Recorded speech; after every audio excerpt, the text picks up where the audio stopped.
everybody, and welcome to Guiding Star Astrology. It's so exciting to be with you today because do I have a treat for you? Today, I am joined by the brilliant Patricia Awyan Lehman and David Warner Mathisen, and we're very excited to be together today talking. We're going to talk a little bit about our upcoming Stars Over Egypt tour in November 2024. We'll talk about that shortly, fill you in on some of the exciting details about that tour. And we're also going to be looking at the star Regulus, because in September is the Heliacal Rising of Regulus, which occurs every year, but the actual date depends on whereabouts you sit on the planet. So we have no specific date, but September is always the traditional heliacal rising of the fixed star Regulus. And we're going to talk about how that pertains to the constellation of Leo and some ancient knowledge as well regarding lions in ancient Egypt. But first, I want to welcome Patricia Awyan Lehman to our channel here at Guiding Star Astrology. Thank you for joining us, Patricia. Oh, I'm so happy to be here. It's going to be fun. Now, Patricia, you head up Horus Rising and the Kemet School of Ancient Mysticism. Would you like to tell us a little bit about your work and your role with those organizations? Yes, thank you. I came to Egypt almost 15 years ago. Actually, I came for the first time in 2005, so much longer, 18 years. And I came to meet Abdelhakim Awyan. I actually came because I've always wanted to come to Egypt since I was a child. I knew Egypt was home. But when I researched when I wanted to come, I discovered the work of Abdelhakim Awyan through Stephen Mailer. And I read his books, and they were offering this Star Elders tour. And Hakim was going to be lecturing on the tour. And I came and I met him. I read the books, and everything resonated with me. I have been studying esoteric sciences my whole life. And meeting Hakim was just such a beautiful thing. He was an amazing man. He is the man that is featured in Carmen Bolger's Pyramid Code series. You might be familiar with his face if you saw him. He passed away in 2008. But anyway, they asked me on the tour what if I could change, anything on the tour, what would I do? And I said, well, stay longer at the sites, less shopping, and maybe we could get Hakim to come out of retirement and join us on a tour. And they did it. A year and a half later, we had a big reunion tour, and we went all through Egypt, Middle Egypt, Amarna, with Hakim. And it was just such an amazing, I can't tell you, this man who hadn't been to the sites in maybe 8, 9, 10 years, everywhere we went, the locals, the elders, everyone came out to greet him with tears running down their faces. And of course, he's seeing the sites basically for the last time. So it was such a heartfelt, every site was heartfelt. He was just such an amazing person. He invited me to spend time with him. I spent a couple of weeks with him after coming back to Egypt a third time. It was just amazing to sit with him and talk to him. He was a true master. When I came back to live, he passed very quickly. And I did actually end up marrying one of his sons. Oh, wow. That's just so lovely. Yeah, it's a long story. But we together formed the Kemet School in order to carry on the foundation of wisdom and knowledge. He was a man who had degrees in both archaeology and Egyptology. And yet he had, he grew up on the Giza Plateau. It was his playground. His uncle, way back when it was legal, used to send the kids out to look for antiquities. And Hakim would always say, oh, I got lost. It just, everything that was so amazing, he got lost in everything on the plateau, ended up putting himself through school and university. So his knowledge, what he told me, the first thing he ever said after he said, welcome home with a big bear hug, was basically, he said, I had to, the hardest thing he ever had to do was unlearn everything he had learned at university and to look at the sites through opening your senses, through what you feel, what you see. It's not that he didn't study, because he was always studying, And he knew so many of the excavators and, you know, the archaeologists, the Egyptologists that were coming into Egypt. He knew so many different people. And he also, but when he became a tour guide, he also worked with many people like Greg Braden. And, you know, he was the go-to person for, you know, those of us looking for an alternative view. But Isn't that anyway, always the way, though? You have to unlearn the mainstream well, knowledge to be able to get the truth. well, it's not just forget about it. I've learned that I do go back and read all the white papers, but I'm looking at it with different eyes and with a whole different perspective, and I'm garnering so much from it, but not necessarily regurgitating what I'm reading. It's taking it to new levels. These people worked very hard. It's just they don't have the tools that we have today, I think, to look deeper. So, but that's my story. And so then I started the Horus Rising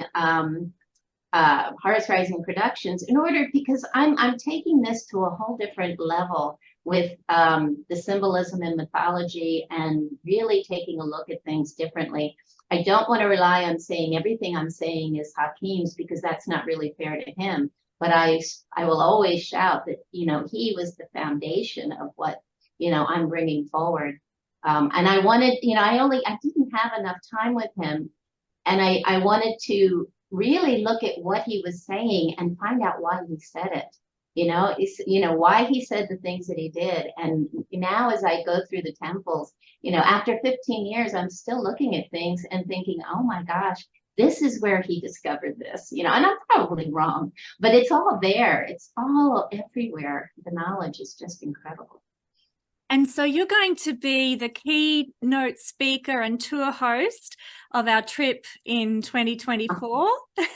But you're also, like, to give you a title, if I must, known as a researcher of cross-cultural symbolism and mythologies. Is that right? Yes. Yeah, beautiful title. I love that work.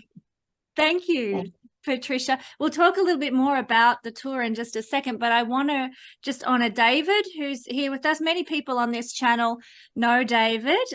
He's my partner, obviously, but also through his work at the Undying Stars Academy. Dave, did you want to share a little bit about your work with us?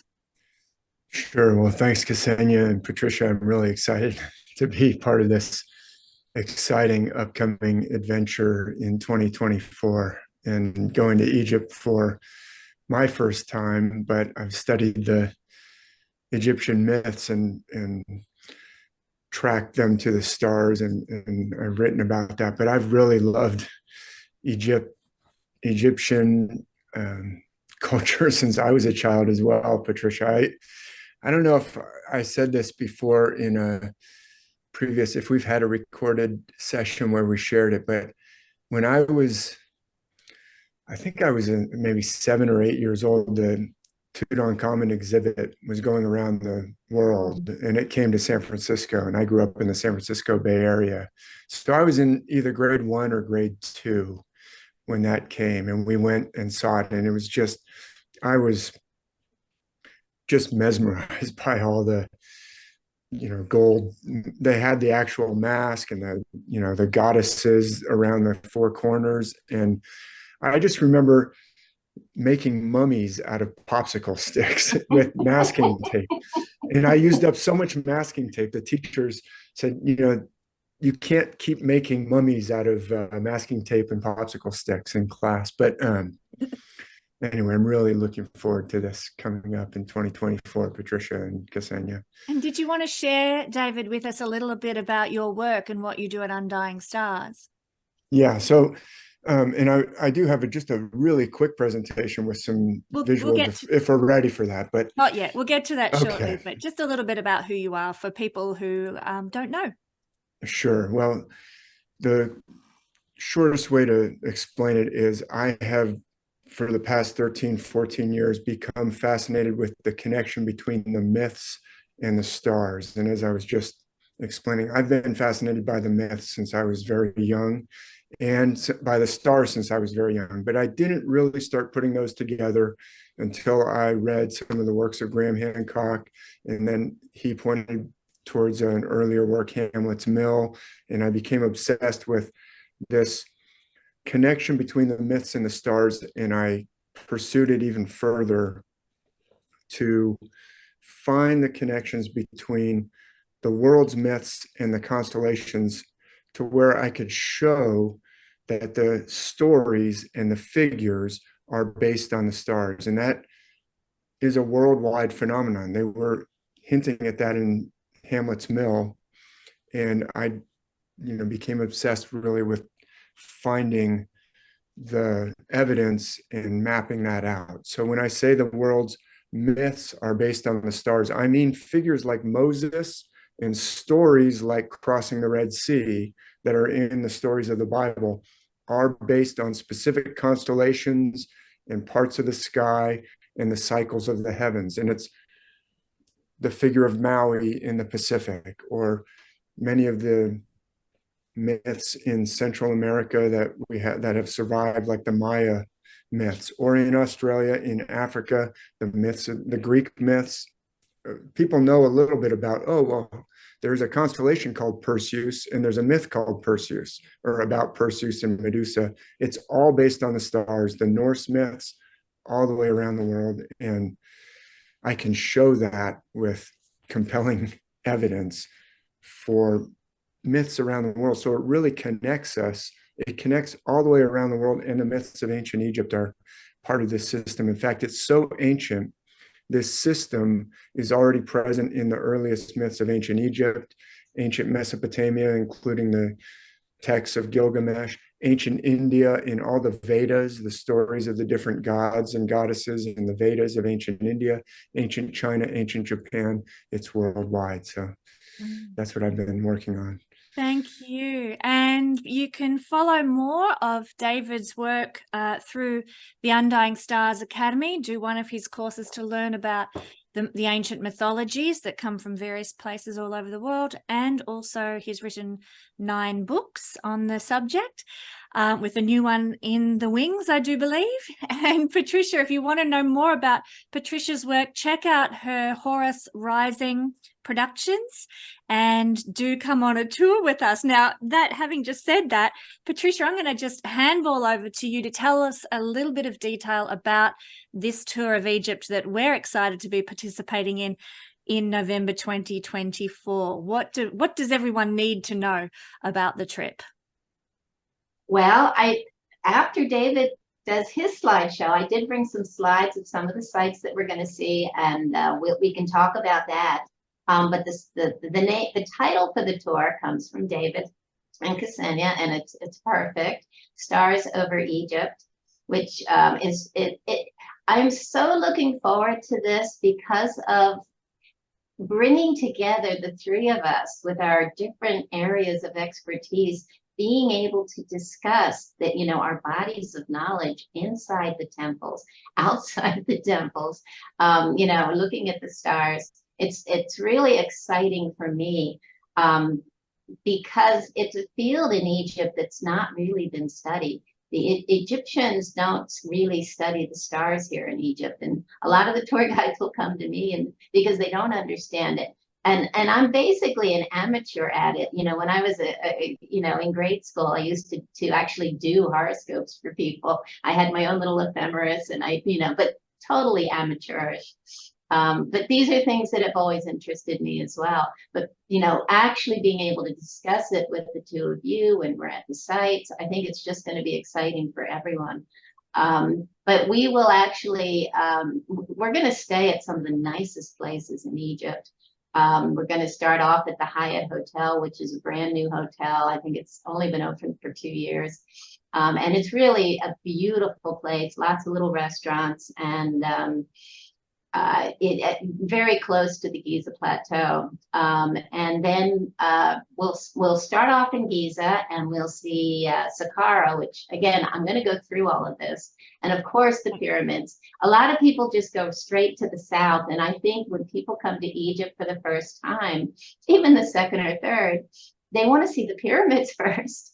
So we don't want to miss that. I think we're even going to start with some lectures so people can get to know us, so we can present our bodies, a hint, a tease of what we each have to offer, which is really, I think, a great way to begin the tour. And then when we go south, it's just going to be incredible. We're going to Dendera and Abydos, and we have a 3-night cruise, and Karnak. Oh my gosh, so many things, in Esna. So we'll hint about this in a few moments. But Oh. you know, it's really just going to be a spectacular experience with 3 privates. That we'll have actually private time just for our group, and between the paws of the Sphinx, inside the Great Pyramid, and we get to open all 3 chambers. So those of you that have always dreamed of going into the subterranean chamber can make your way down and crawl through the little tunnels. It's like an Indiana Jones experience. And of course, we will have 2 hours in the Osirian, which is a megalithic temple that's literally much lower. I think it's like 30 or 40, feet or lower than the Seti One temple in Abydos, made, with these big, huge megalithic blocks. And boy, when we discuss what it actually represents, and what's underneath our feet, it's mind blowing. So yeah, it's just going to be an amazing experience. Oh my goodness. Well, that is certainly whetting my appetite to find out more myself as this conversation goes on. So stick with us, folks, if you want to find out more and see some of the slides that Patricia has prepared about the trip to ancient Egypt in November 2024. But perhaps now what I wanted to do in this video is focus on perhaps just giving a little taste of some of the knowledge that we all share coming from our different areas. For me, astrology; David, mythology; yourself with mysticism, Patricia. And so I thought we'll just perhaps focus on the Heliacal Rising of Regulus. And the reason I chose Regulus, yes, it's having its Heliacal Rising this September, but Regulus is in the heart of the constellation of Leo, the heart of the lion. And I know there's a lot of lion symbology in ancient Egypt itself. So I don't know who wants to go first and perhaps talk a little bit about it. I've got a bit of astrology to share on this topic as we go on, but I'll leave it up to David and Patricia to fight it out between them who goes first to share a bit about the star Regulus in the constellation of Leo. I'm happy to go quickly and then leave it to Patricia Absolutely. to roll into, talk as much as you want about Leo and Regulus, and then roll into all the slides that you have prepared too. So would that work if I just show just a brief, let me see if I can share my screen, which it looks like I can, and go over to here where we're in. You mentioned the Dendera. So can everyone see my screen, Patricia and Kesenya? Yes. So this is the famous Dendera Zodiac. I'm just going to talk briefly about Leo now and leave the time for Patricia, but I just want to show a tiny taste of the importance of Leo in some of the myths of the world. And I thought instead of using the regular zodiac wheel that I always use, it would be appropriate to use the Dendera Zodiac. This is from the ceiling of the temple at Dendera. And in fact, I think the actual relief. So this is a bas relief. It's beautiful. You can see the goddesses and Horuses holding it up on the outer ring. And then as you go inward, there's a full zodiac here. And I'm going to walk us quickly through it. Instead of using my usual zodiac wheel, I'll use the Dendera zodiac wheel. But this bas relief was taken out of Dendera and taken to the Louvre. So I believe this is the photograph from the Louvre. I found it in Wikimedia Commons, so it's public domain. But when we go to Dendera, we'll see all the artwork at Dendera, and you can talk to that if you want, Patricia. But let me show you. If you're ready, I'll walk us through the zodiac. Here's where we'll start with. Can I get Aries? I'm going to start with Aries. Where am I? There it is. Okay, so there's Aries. If you see, and I'm going to make it a little larger for everyone. Once you know where Aries is, you should be able to find the whole zodiac. So I'll zoom in and I'll show you Aries again. And I've oriented it this way just because I like to start with Aries on the kind of the 9 o'clock position on the wheel and then go around clockwise. you can arrange a zodiac to go around counterclockwise too. But interestingly enough, the Dendera zodiac, they are going clockwise. So there's Aries. I'll outline the ram or lamb of Aries if you can see it. Can you see it? He's reclining. His head is away from the word Aries that I've written in, and he's reclining. His basically one leg is folded there and one leg is out, so you can see Aries there. And then from there, after Aries comes Taurus. You can see the bull basically upside down to us in this the way I've oriented it on the screen. From Taurus, you go around and you get to Gemini. Kesenya, stop me if I do this out of order or miss any constellations, but I think I've found all of them in the Dendera zodiac. So after Gemini, so notice that's basically at the 12 o'clock position. So this is where the summer solstice or June solstice would be in the age of Aries. And as we continue around from in between Gemini and the next constellation is where the summer solstice would fall, or June solstice.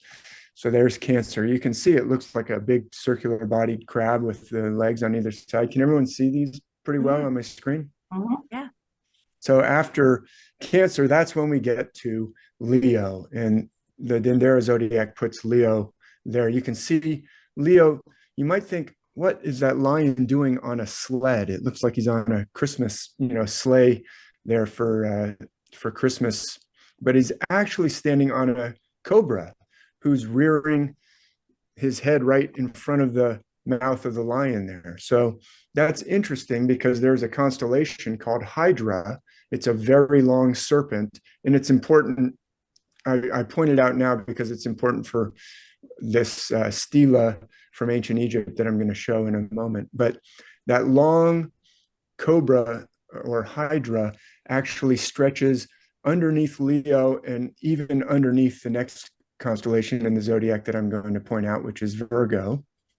And so behind the lion, if you can see there on the screen, there's a woman with her arm outstretched. That is Virgo, or a goddess with her arm outstretched. That's Virgo. Following behind Leo, following behind the lion. And that's important. We'll talk about that. So then if you continue, after Virgo is Libra, the balances. And it may seem, wait, where's the balances? What is that arrow pointing to? I'm going to outline it for you, but if you can look over here, can you see this on your screens? There's a diagram. This is the Dendera zodiac, and I've oriented it. Can you see the whole thing, or do I need to move our faces at all? Can you see the whole picture? Yeah. I can actually move the faces myself, but I'm not sure if the audience can. No, I think it's probably just recording off of Kesenya's screen. But I've moved the faces too, so we're all good. Everyone can see it. So I'm going to just show you. I put the word Libra next to the Libra in the diagram. Can you see how it's like two little, almost like pouches hanging from a bar in the diagram? And then I'm going to outline those on the Dendera zodiac. See there? Can you see them? So hopefully, if you're having trouble making out any of the figures on the Dendera zodiac itself, you can use this diagram, and that shows kind of an artist's drawing of it. Now I'll just remove my outline of Libra, and we'll continue along to who's next? Scorpio. And you should be able to see that. I didn't outline it because it's so obviously a scorpion there next to the arrow that I pointed to. Hopefully everyone can see it. And then after Scorpio comes, there's the label for Scorpio, Sagittarius. And it's a man riding a horse, or a god riding a horse with a bow pointing towards Scorpio. And you can see it in the diagram. It's at the kind of bottom right of the diagram, pointing the bow towards Scorpio if you're having a hard time seeing it on the Dendera zodiac. So there's Sagittarius. And after Sagittarius is the goat of Capricorn. And in this case, it is a sea goat. You can see the tail. There's a fish tail and then very long-horned sea goat with a Horus figure on top. And there's the outline in that drawing. You can see it just at the bottom there. So there's Capricorn. We're almost there. After Capricorn comes Aquarius. And in this case, the Dendera zodiac depicts Aquarius as the god and correct me if I'm saying it wrong, Patricia, happy, H-A-P-Y. How would you say that? I'd say happy. So yeah, we Happy, sort of right. said the A a little long, but yeah. Okay, so happy, right. Yeah, as I learned in my old English classes when I had to translate the Beowulf manuscript and Old English, as actually an English, that's a sound that's pretty distinctive to English. Like we had an ancient or an old English king named Alfred, so that ah sound is probably not happy, but it's hoppy. You're right. Happy. Yeah. And he has actually two, he's pouring out water. If you look closely, he's got two jugs pouring out water, just like the constellation in the sky, which basically has one jug. And what's interesting about Hopi is he has breasts. So it's a male god, but he has, you can't really see it too easily, but he does have kind of big hanging down breasts in the depictions. So we won't get into that too much right now, but just to finish off our zodiac, after Aquarius comes Pisces, and you can see the fishes of Pisces. There's two, that's the ribbon that connects them. If you look at the diagram on the right, you can really see them. And in between is a square. That's the great square of Pegasus. So I'm not going to go into all these different constellations in the night sky since we're focusing on Leo. I'm just going to briefly show you in the night sky Leo. So here is the outline of Leo, and there's the star Regulus that Kesenya will be telling us a little bit about in a moment. But can everyone see how it looks like a lion? And we will be seeing the stars over Egypt, and I will have a laser pointer to point this out and help you to find Leo. So if you've never seen Leo yourself, or if you're a little unsure how to find Leo, I will make sure that everyone can find Leo in the sky, and also Virgo that's right behind Leo. I'm about to outline Virgo. Any questions if anyone wants to break in? If not, I'll proceed to Virgo. Here's Virgo. And you can see in the northern hemisphere, she kind of goes across the sky on her back with her legs there on the left, or since we're facing south, in the northern hemisphere, you have to look south to see the zodiac, just like you look south to see the sun crossing the sky in the northern hemisphere. So that means east is to the left. And so her feet are on the east side and her head is on the west side. She goes across the sky, just like everything else in the sky turns from east, goes across the sky east to west, just like the sun because of our rotation. So there's Virgo, and she has this distinctive outstretched arm. It's really important. I pointed it out actually on the Dendera zodiac. It's important in different myths. We won't get into it right now, but look at where her outstretched arm is reaching towards. There's another constellation above Virgo, and that's called Coma Berenices. Oh, on the other side, I forgot that I outlined Hydra first. So on the other side, from her outstretched arm, you see the long, sinuous shape of Hydra. There, it's a very long constellation. It starts off actually a little bit below the horizon in this screenshot from this planetarium stellarium, but you can see Hydra coming up and stretching all the way under Virgo and then all the way under Leo, which is why in the Dendera zodiac, the Leo, the lion, is actually on this kind of sleigh of a cobra. And you can see that Hydra even does have a little cobra hood at the head end there. That's actually under the constellation Cancer, the crab. So Hydra is a very long constellation that stretches under Virgo, under Leo, and under Cancer, the crab. And that's, I just point that out. That's on the other side from Virgo's outstretched arm. And then on the side of her outstretched arm, above that outstretched arm, I'm going to outline this pom-pom, like a cheerleader's pom-pom in the United States. Cheerleaders have these sticks with like long strings of confetti. And to me, that's what Coma Berenices or Coma Berenices looks like the most, is a pom-pom. It's like a stick. And then there's this dazzling cluster of stars. It's really beautiful. We'll point it out. You have to have pretty dark skies to see Coma. That's one of the good things, isn't it, about the trip that we're organizing, is that there will be a new moon, so the stars will be very bright. Is that correct? Mm-hmm. Yeah. Yep. and that'll be towards the end of our trip. Will be the new moon will be towards the end of the itinerary, but we will be planning some stargazing events. And the name Coma Berenices means the hair. Coma means hair of Berenice, or Berenice's hair. So there's a lot of myths about a goddess losing her hair, like in the Norse myths, the goddess Sif, who's the consort of Thor, has her hair stolen by Loki at one point. So you can see how it looks like it belongs to Virgo, but it's been, shorn off and stolen. But it could also be like a flail, or maybe even a bunch of flowers, like a bouquet of flowers. And I point that out because I want to just finish off, and this is the end of my presentation here, with this stela called the Stela of Kadesh. Am I saying that right, Patricia? Mm-hmm. Yes. And it's a New Kingdom stela, thought to date to, I think, around 1300 to 1400 BC. And Correct. yeah, it depicts this goddess. You can see, and her name is Kadesh, even though she has the horns of Hathor and the rising sun over her head. And Patricia, you can feel free to, elaborate. I don't know much about her. Maybe this is here I think she's called Ishtar or Inanna, but in Egypt she would be Hathor or Hathor. Hathor is the Egyptian name.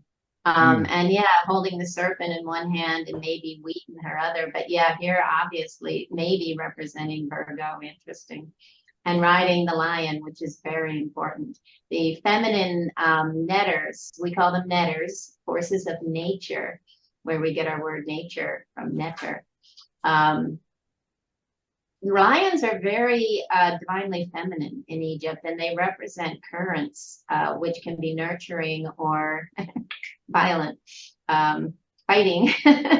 So it represents the two sides of feminine energy.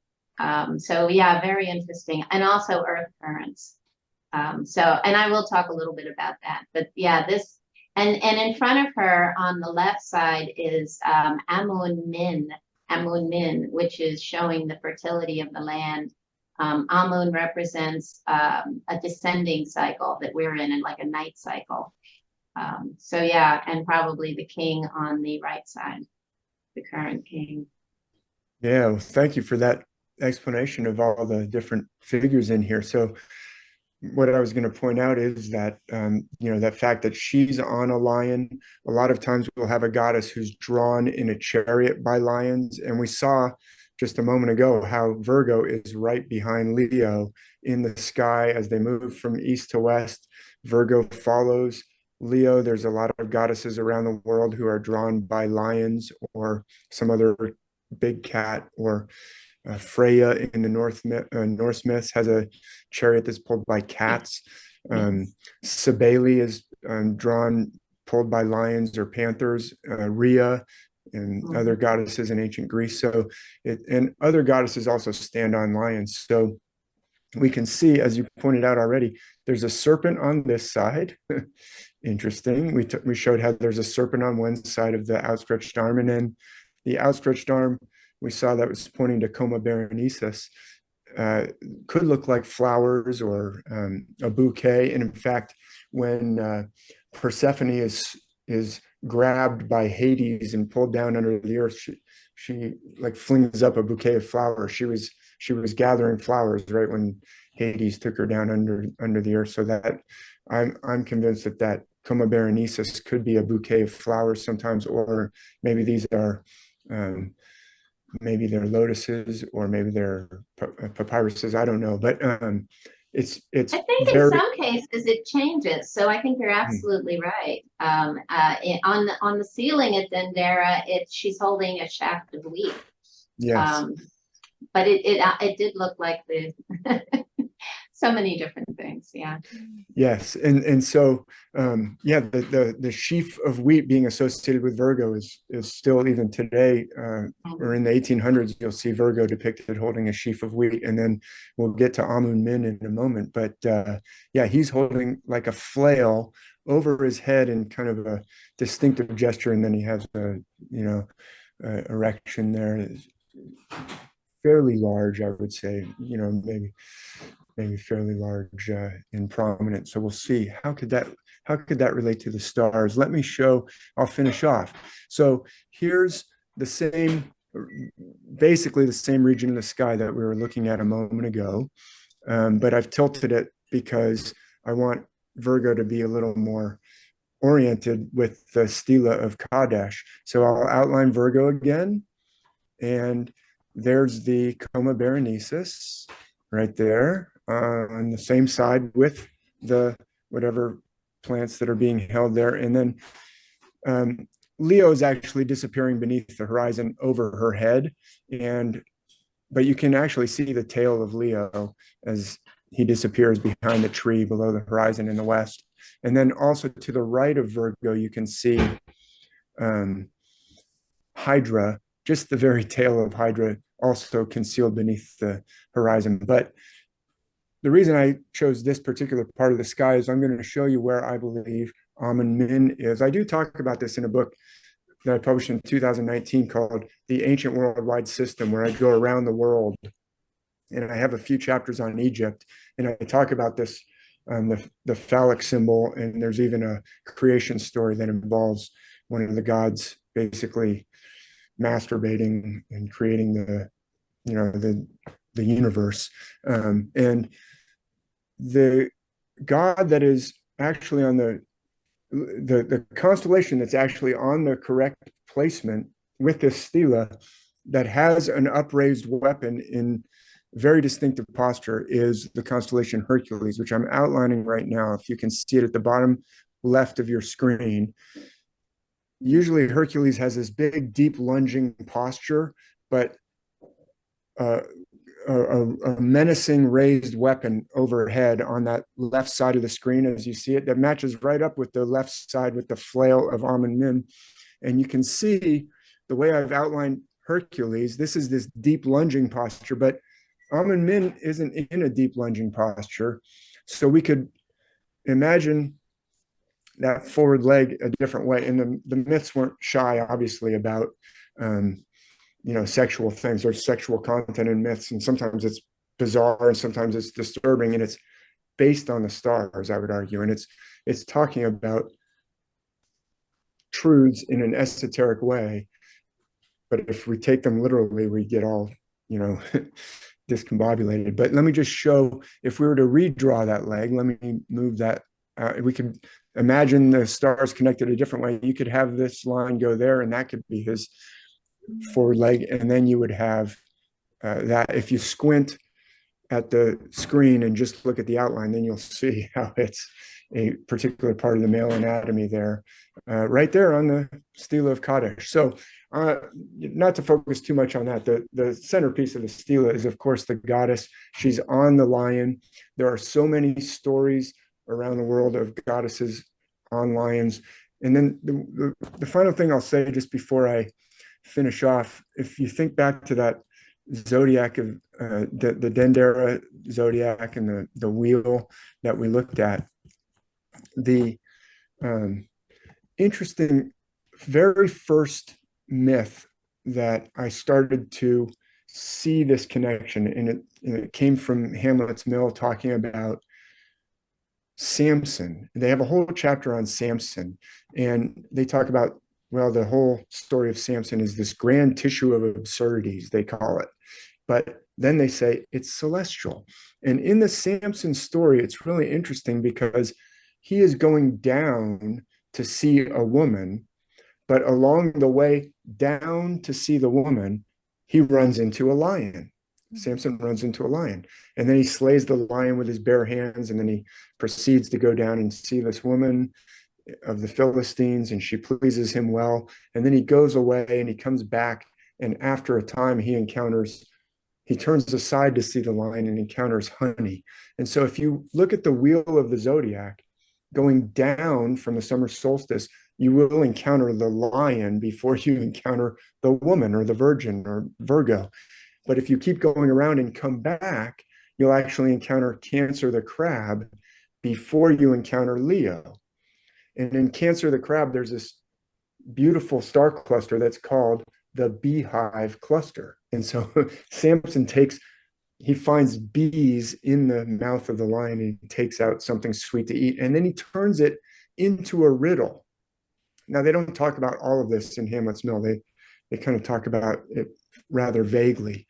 But as I started to become obsessed with it, this was one of the very first things where I said, it is celestial. Look at that. It is following the zodiac. On the way down, you meet a lion before you get to the woman.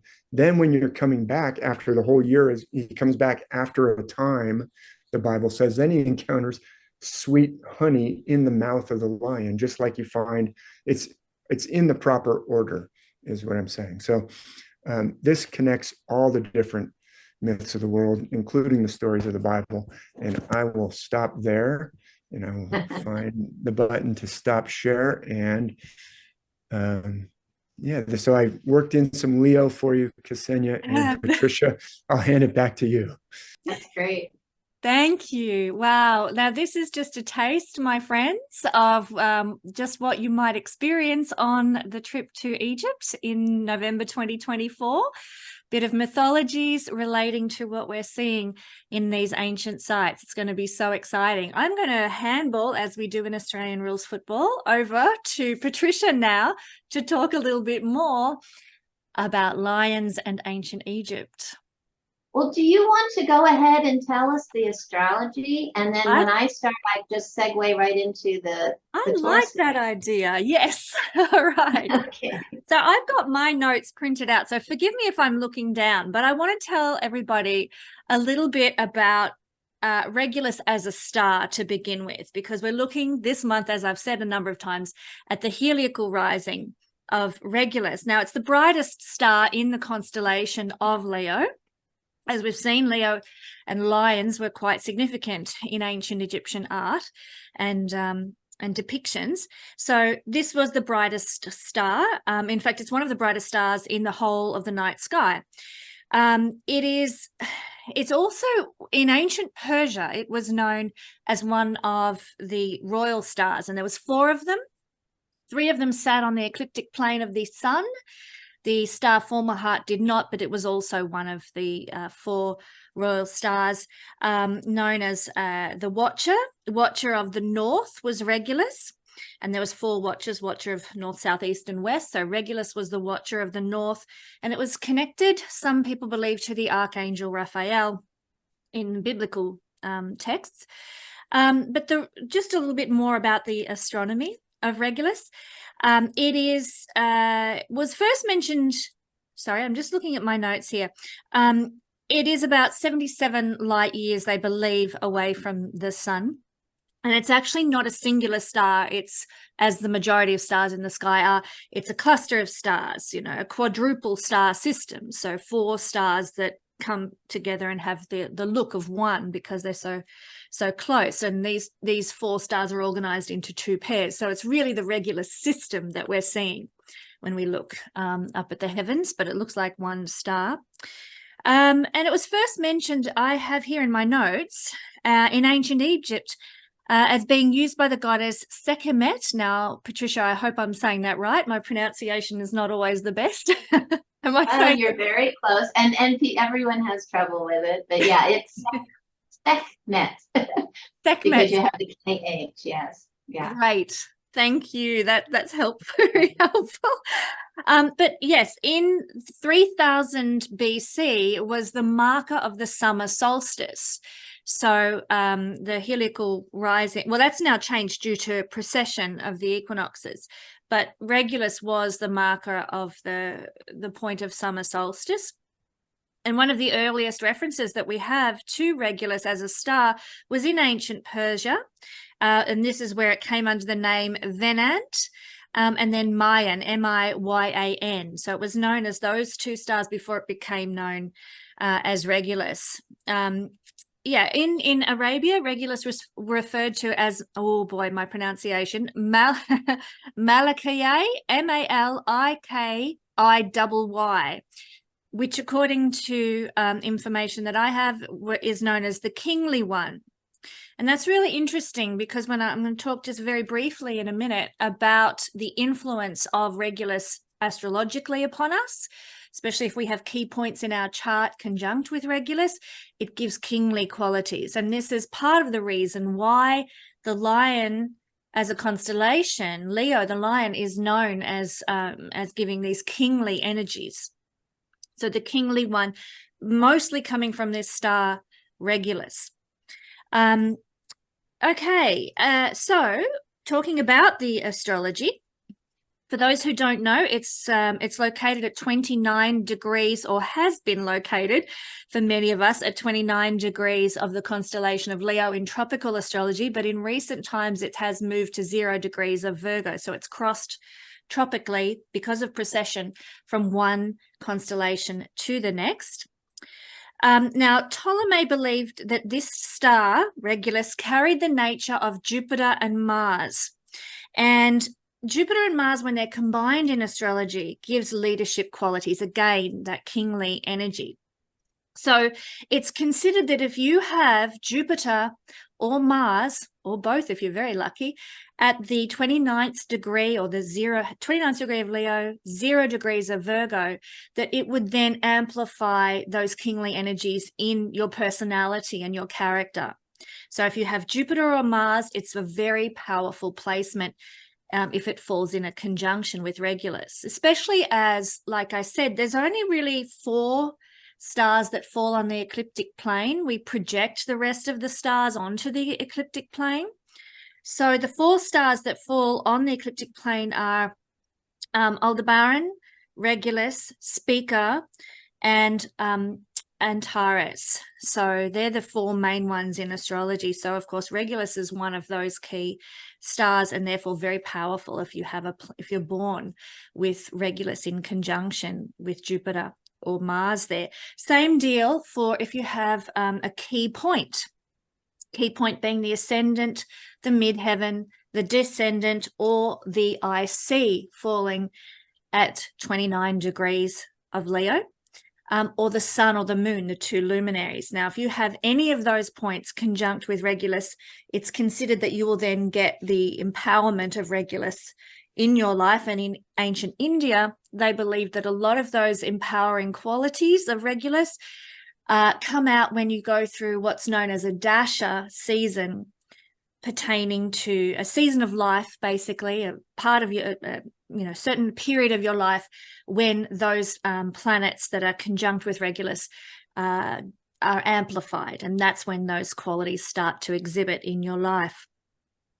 So it's considered to attract high positions of power if you have Regulus strong in your chart, especially power of an independent nature. So it's not necessarily representing being CEO of the company. It's perhaps running your own company or establishing your own company, independent power positions. Wealthy people, winners, business owners are often seen with a prominent Regulus in their chart. If I'm not mistaken, from recollection, I think Donald Trump actually has a very prominent Regulus in his chart. Some other ways that this star exhibits in astrology is through military honor and getting high levels of military, what's the term, David, for the various strata of the military, high levels like major ranks. Yeah, ranks. That's the word I was hunting for. Thank you. It also makes a person with this star prominent in their chart very magnanimous, with high lofty ideals, a great strength of spirit. Somebody who desires to be in a position of command is usually the case as well. Very high-spirited. That's according to the work of Vivian Robson, who did the research around those expressions. Now, Ebertine Hoffman says that due to its placement in the heart of the lion, the constellation of Leo, it conveys royal properties, a noble mind, frankness, courage, and that's, again, because of the prominent placement on the ecliptic that makes it very strong. And this is quite interesting, I thought. Elizabeth Ebertine noted that when Mars or Saturn transit Regulus by a conjunction, They result in exciting world events, and I'll use the word exciting in quote marks because she labels exciting world events as assassinations, revolutions, revolts, and demonstrations. So do keep an eye on whenever Mars or Saturn are crossing Regulus to see what might happen. And I'll just conclude by talking about one of my favorite Australian astrologers, Bernadette Brady. She suggests that the royal stars, all the royal stars, the watchers of ancient Persia, represent the way an individual might come up with against challenges in life. I'll quote her here. She says, "I consider the royal stars of Persia to be quite unique, for each one seems to represent a trial or temptation through which the individual who has it prominent in their chart must work before true success can be achieved."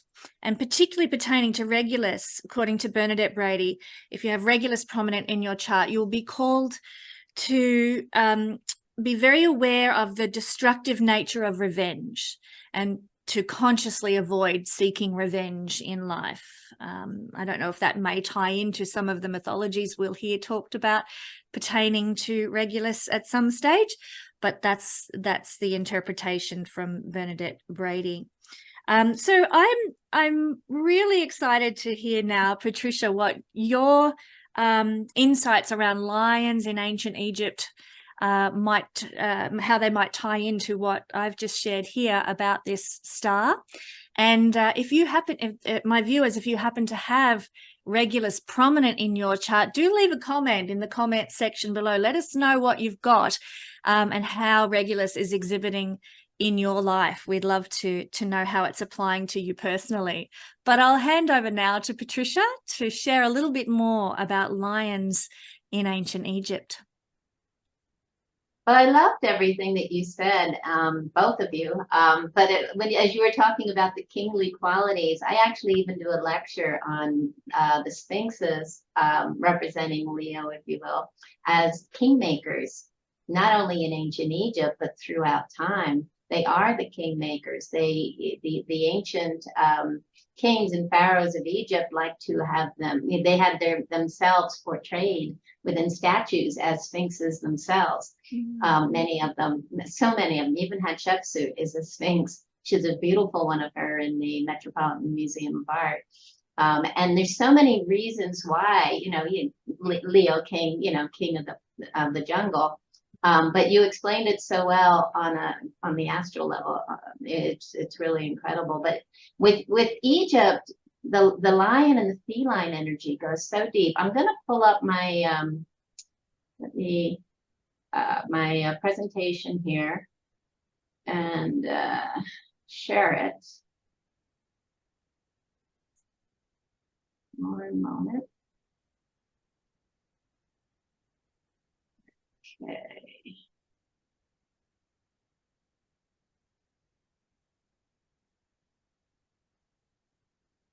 See. Interesting. Okay. That should do it. Great. Perfect. Can you see? Yep, that's great. Okay. There's the banner of the tour. I love it. So, here we are between the paws of the Sphinx. And, this whole area, the Giza Plateau, is associated with Zep Tepi, or the first time. And it's a very powerful expression that, again, I don't want to take a lot of time because we could go on for hours. But I did see this quote that pertains a little bit to what you've been discussing with the Leo and the Virgo dynamic from Philip Lindsay. He says, "The mystery of the Sphinx, connected with the relation of Leo and Virgo and tied up with the secret of his solar angels, this is not the mystery of soul and form, but the mystery of the higher and the lower mind and the relation to each other. Virgo and Leo stand for the whole man, for the God man, as well as for spirit matter. It's important to have this in mind, for when the nature of the world is revealed, then the mystery of the Sphinx will no longer exist."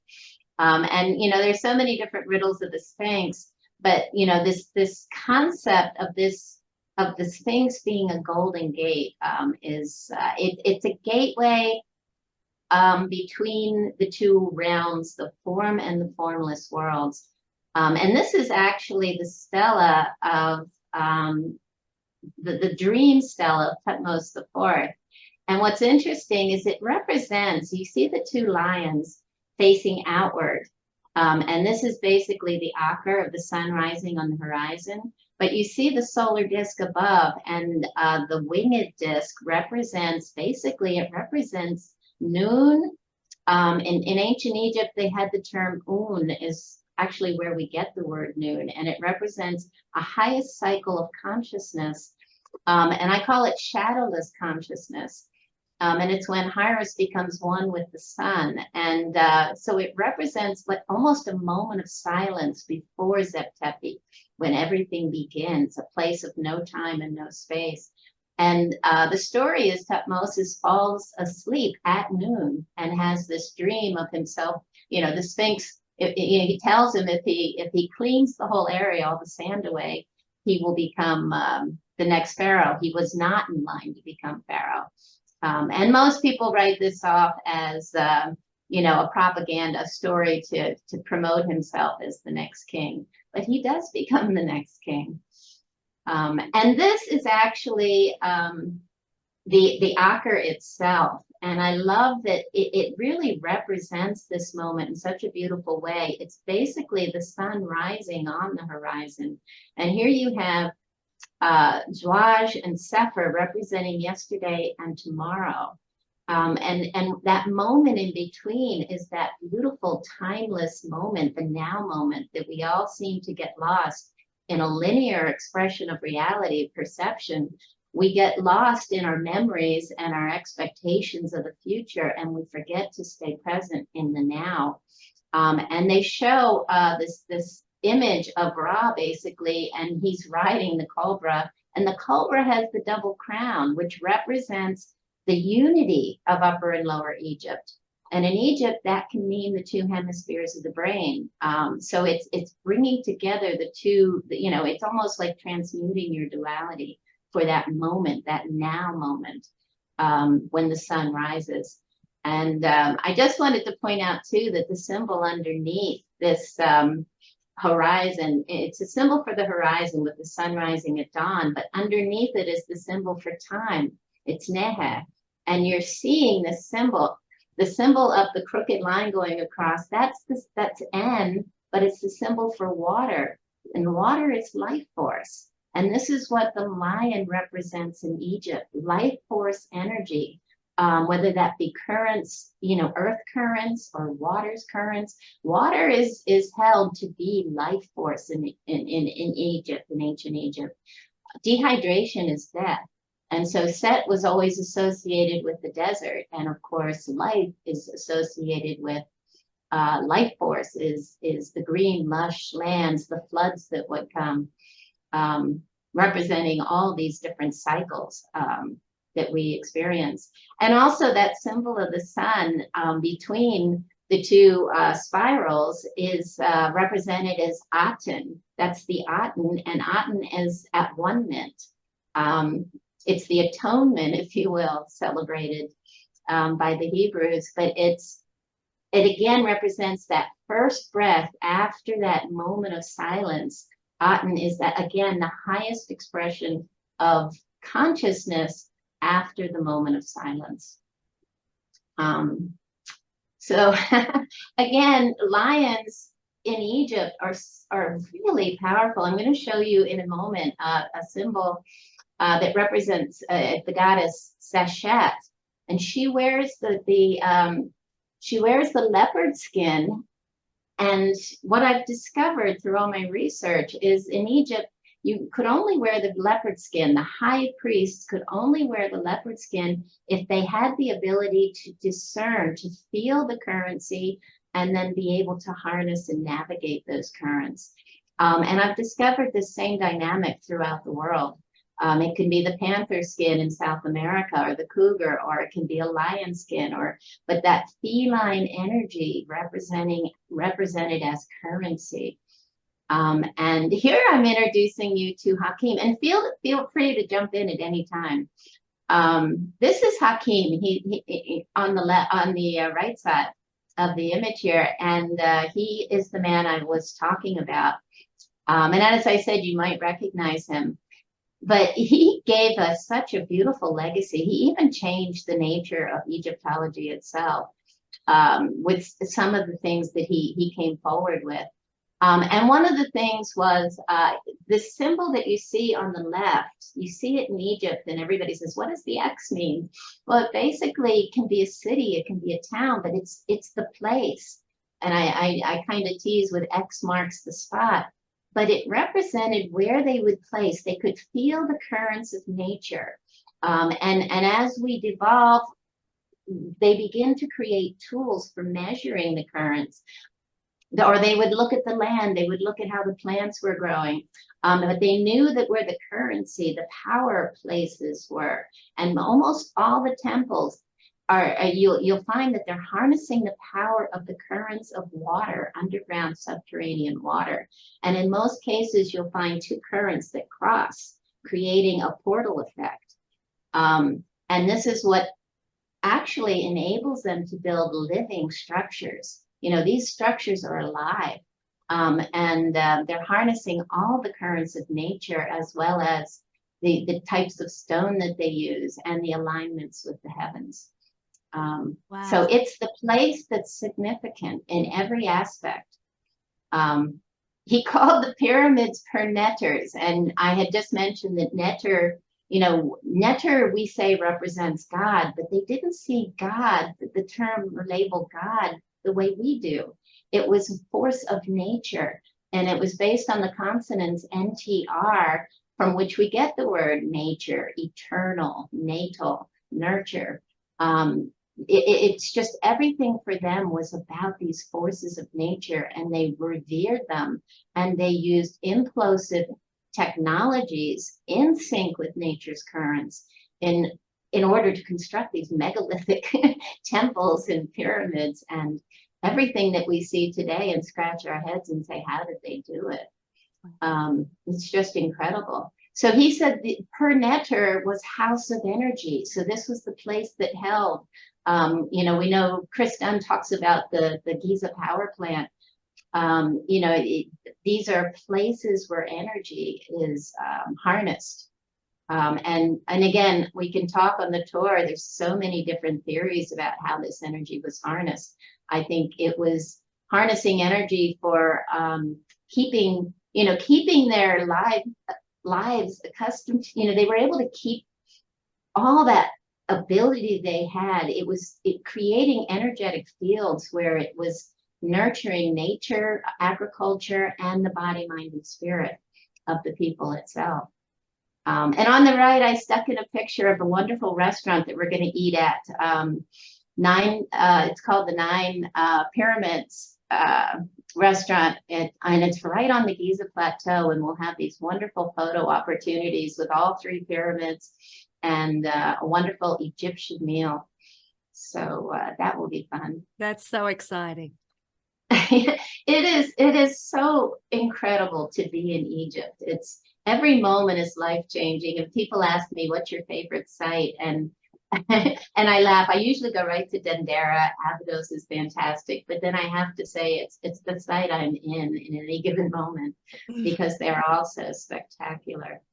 But they are built in sacred geometric patterns, utilizing specific combinations of rocks and minerals with subterranean running water, again, to harness the natural flow of the energies of the earth, the heavens, solar, stellar, or lunar currents at specific locations to create interactive force fields.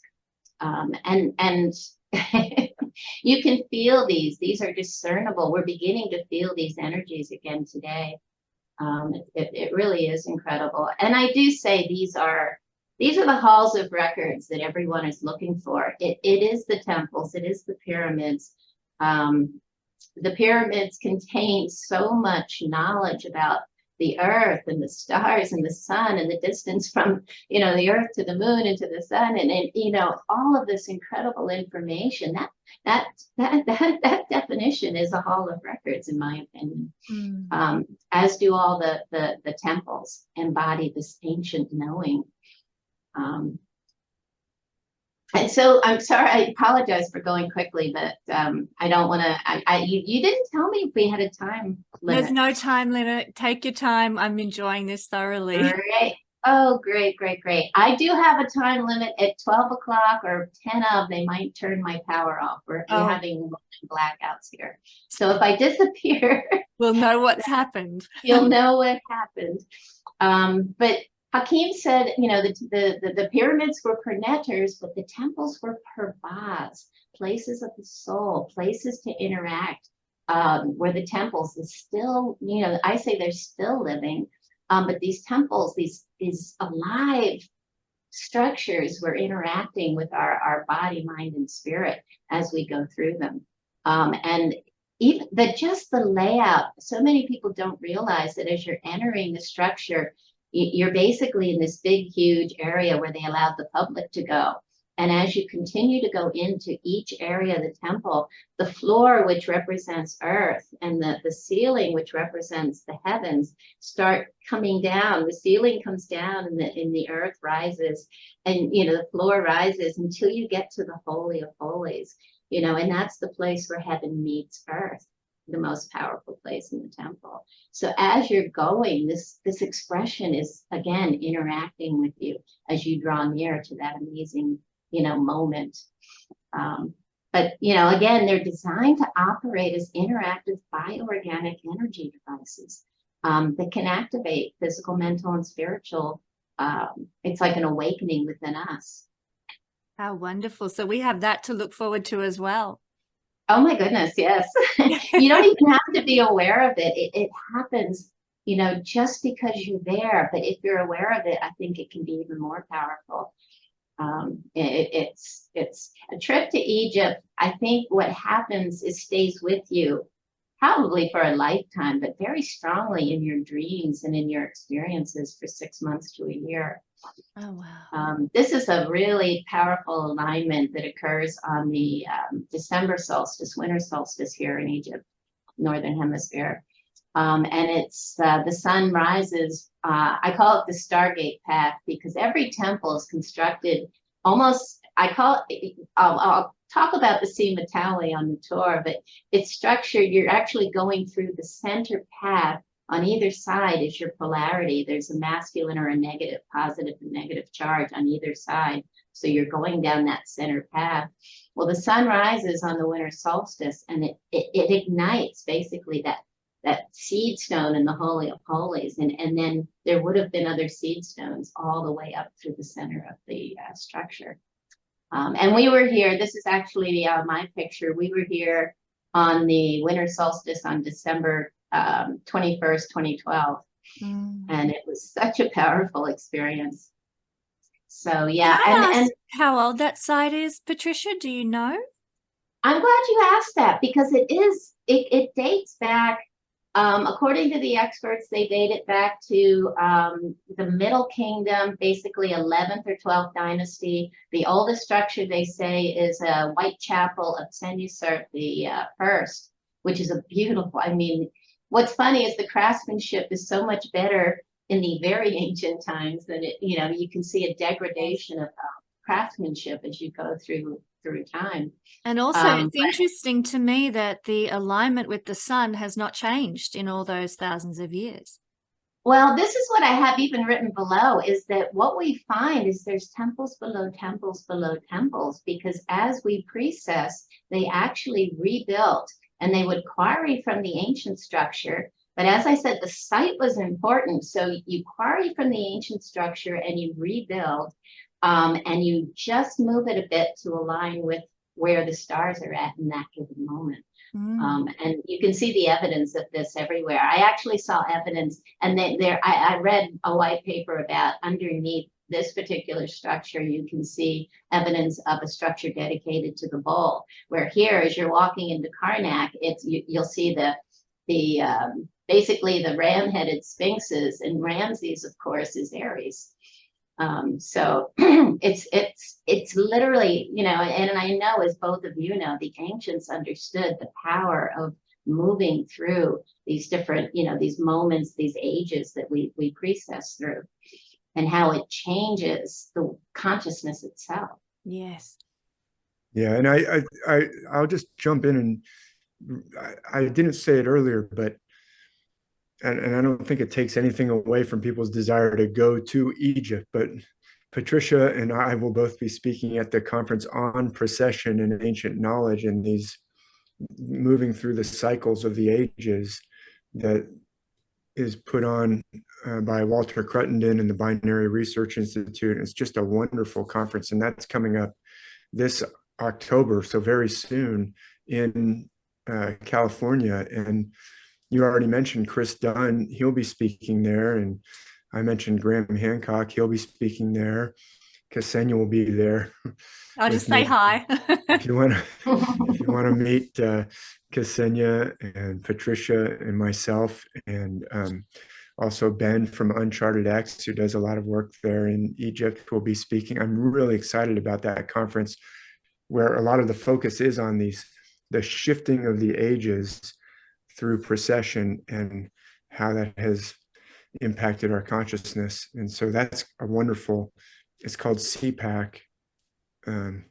That's coming up this October, but that doesn't take anything away from wanting to go and actually see. Oh, no, not at all. I don't think it's, yeah. I have so many friends that have been on my tours that are coming to CPAC, because this is what it's all about. Being at the temples is great, but the knowledge and what you just mentioned, the coming together of all these magnificent speakers in all these different areas, I'm excited to be there. Yeah, it's going to be great. So this is this is Sachet, and she doesn't get the credit she deserves. She's really quite important. She is responsible, basically. I believe she's the grand architect. She is basically liquid light becoming form. And so she is basically the netter, the archetypal net, her qualities are sacred geometry and mathematics, and how again light becomes form. And what we're looking at here on the far left is what they call the petishes, or stretching of the cord ceremony. And she's doing it on the far left. I took this picture at Edfu. And Edfu is where they have the building text. So we'll have so much to talk about. It's all about the Zeptepi and Atlantis and so many different things. But here they're actually stretching the cord literally for that first moment at Zeptepi, where you see these images at all the temples. In Edfu, it's actually speaking to that first moment when the mound emerges. The floodwaters recede and the mound emerges. And they do it according to the Big Dipper, which is really fascinating. But before they would build any structure, they would go through this ritualistic ceremony with this stretching of the cord to lay down the blueprint, mapping out all of the important alignments with the earth currents and then the currents above. And of course, not only after the universe, but also there's the reflected image in the human body itself. Just like the Milky Way, represented the Nile. It was sort of like the two waters that you see Hapi, dumping. And one represented the waters of heaven, and one was the flooding waters of the Nile at Aquarius, which I think is quite interesting. But we'll save that conversation.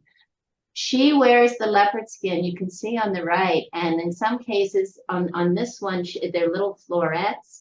And in some cases, there will be stars, because she's also the astrologer, of course. Wow. And now I'll go a little more quickly. I'll show some of the sites we'll be seeing. This is the Winis, or what they call today the Unis pyramid. And they changed the names. The Greeks and the Romans changed the names. So sometimes I'll say, a more ancient name, where today, everyone knows it by a different name. But this pyramid is where the most ancient pyramid texts were found. And so when we go in here, it's really spectacular. They even have what they call the cannibal texts. And people think, oh no, Winis is eating all the netters. Well, what he's doing is absorbing the power of forces of nature and becoming that super self, right? Or the Akh, the light body.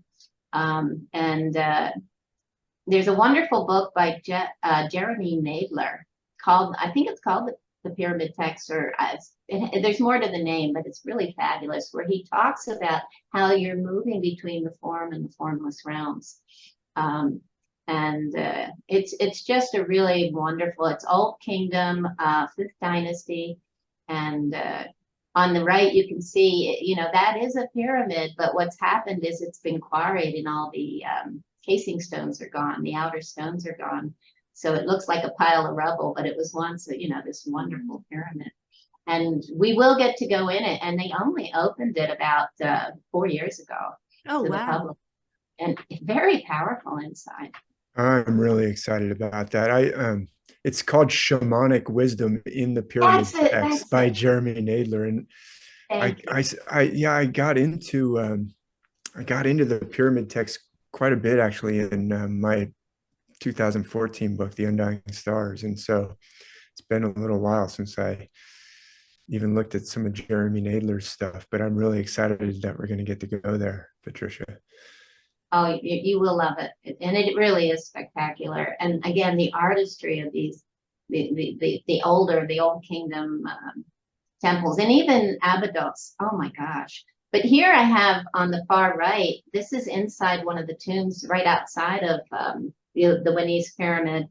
And you can see how beautiful these carvings are. It's raised, it's bas relief. And I always like to point out, you know, that people say, oh, you know, they're taking the cows across the river, but there's always symbolic knowing within all of these things. And in Egypt, I'll just say this quickly, there's at least 7 levels of meaning to every glyph, every story, every myth. So you can look at it in so many different ways. And people, it's literally opening your mind to knowing that a certain icon can mean several different things. You know, we can't just get stuck, you know, and again, that's our box thinking. We're more left brain today. I think, you know, there's so many studies done. My favorite is Dr. Ibrahim Karim, biogeometry. But how the ancients were more right-brained, you know, matriarchal, creative, intuitive, and then we move into a more left-brained, which is mind-based and analytical and tearing things apart. And the ancients were so focused on the balance between the two. But if you look at on the boat, you can see there's a crocodile underneath, and that you can see the fish. You can even see the whiskers on the catfish. It's just beautiful artistry. But you see that in order to get the whole herd across the river, they carry the baby. They put the mother at the front of the herd, and they get the baby. And the mother will always go, you know, to save her, or, you know, to be with her baby. And so all of the males will follow behind. Wow. Just interesting. That is. So just one example, and then of course there's the step pyramid on the left, and they just opened this. You can only go in the southern entrance, and you get to go down and stand above and look down at this huge box, granite box, in the focal chamber way below. But again, so much can be said about all of these sites, and we just don't have the time. In Egypt, we can show you, you can feel and experience these things. Just to go into, you know, the step pyramid is amazing. And here I am in the Serapeum, and I just include me in the picture so you can get an idea of the perspective of how huge this box is. It's massive. Wow. Massive. And so, yeah, so these boxes, there's 24 of them that they found. We don't know if there's even more, if the tunnels actually go further, if there, you know, there could be serapeums underneath. They did find another serapeum adjacent to this one in another, you know, on the same site. But, you know, so many things we're going to talk about when we go down here. They say these were built for Apis bulls, but you can see they're too big even for an Apis bull. And they didn't find any bones in any of the stone boxes. Wow. I think they have the theory because they found them in wooden boxes nearby. But again, we'll talk about all the theories. Here's some more pictures to get an idea. You're underground. This is subterranean. How do they get these huge boxes? You know, some of them weighing 100 tons with, you know, 20 to 30 ton lids. And you're talking something that can be hermetically sealed. So again, things we're going to talk about that are just so incredible. And yes, you get to go down and walk in and look. And by the way, the writings on these boxes, the boxes are built with incredible precision. They're just insane. And then you see this writing on it, and they can't even etch a straight line. And you think, wow, maybe the writings came later. So That's amazing. this is still at Saqqara. It's just incredible, an incredible site to visit. This is actually what Hakim called the healing hospital or sound frequency. For healing, this was the place. It was originally the Hepset court, or later actually became the Hepset court. And I'm not going to again go into that now. This is so much amazing stuff to know about ancient Egypt. Hepset was a festival that the king would go through, a ritual that he would go through in order to basically unite Upper and Lower Egypt. And again, are we talking about the two hemispheres of the brain?